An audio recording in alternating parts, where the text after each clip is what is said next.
Just as we need to establish clear expectations for the classroom community with the children, we need to do the same for the parent community so that we have established what we expect and how we want our community to develop.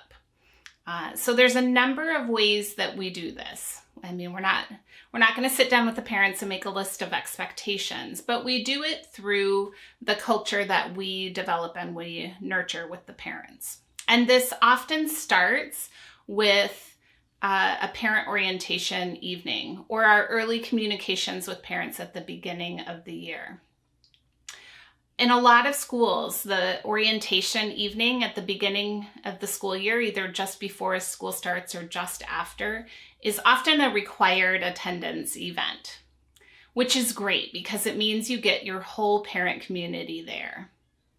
Now, it can be tempting at the parent orientation evening at the beginning of the year to go through the list of procedures and expectations you have about how they drop their children off and how their children dress and all of those things. But I really encourage you, if this is the one time in the year that you get all the parents together in the same room, don't bore them with procedural information that they could read on a handout. Keep it to the bare minimum of what you feel like you need to say in person, and then do something that wows them, something that makes them want to come back to any future information evenings that you provide or the school provides. So engage them in a lesson or tell them a great story. Do something that excites them and makes them think it's worth their time to come to an event at their child's classroom. Again, if it's the only time they're required to be there, don't miss that opportunity. You can establish some of the expectations about some of the systems, but keep that brief. But it does help them get a sense of how this classroom community functions. And I think one of the most important things to do on this first parent orientation evening is to tell parents how they can communicate with you, when you're available, how they can do that, whether it's the school phone number or whatever you have decided is the way that you are available to them. Make that very, very clear so that they know they can get to you when they need you. Now, because you're not going to talk through every single procedure or system in the classroom at this parent night and bore them to death, you still do need to give them that information in another way. So I recommend a parent handbook. Of course, they're getting one for the whole school, but I do recommend one for the classroom because in that handbook, you can describe the birthday procedures and the procedures for arrival and dismissal in your classroom.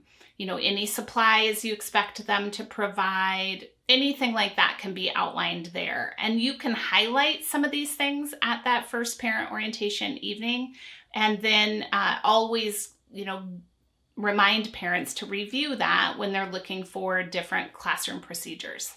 These are the two main ways we can establish the general expectations for our classroom and for our relationships with parents. And the way that we maintain these expectations is, through every interaction we have with parents. It's going to help us maintain those clear boundaries and those clear expectations. Every time you encounter a parent, you have an opportunity to support them and help them feel good about their choice they've made to have their child in Montessori education. And it's a tiny opportunity to help them learn more about Montessori education. So don't run from parents. Every time you can interact with them, it's such an opportunity to build your relationship and build their commitment to Montessori education.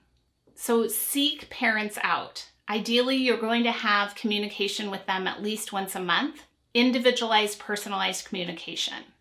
So with some parents, you might be doing that daily because they need that. And so you're checking in at Carline every day. But with some parents, you have to schedule it. So I kept a roster of all the parents, and over the course of a month, I just checked it off if I'd had a meaningful interaction with them. And if I hadn't, I made an effort to do so. This is a good way to just make sure that you're connecting with them, that you're building that trust, and that the expectations of the community are maintained. I do recommend that you have some sort of regular communication that goes out to all parents. Whether this is a newsletter or a weekly email or something. I know that a lot of teachers dread this, but I also know that a lot of parents really value this. Maybe it's a closed Facebook group for your class. However you choose to do it, commit to that and do it weekly. And, just some pictures or a little bit of information about something that happened in the class that week. Make sure that you're keeping track of which children were in which week in terms of pictures, so that you're doing a regular rotation of the children, because every parent is immediately going to look and see if their child is in any of the pictures. I am totally guilty of that too. And if they don't see their child consistently, they're going to be upset. So you have to have a mechanism for just tracking and making sure that everybody's getting in on a regular basis. But this little bit of communication does help those parents who need to see that. And it provides a regular vehicle for them to know that that information is coming.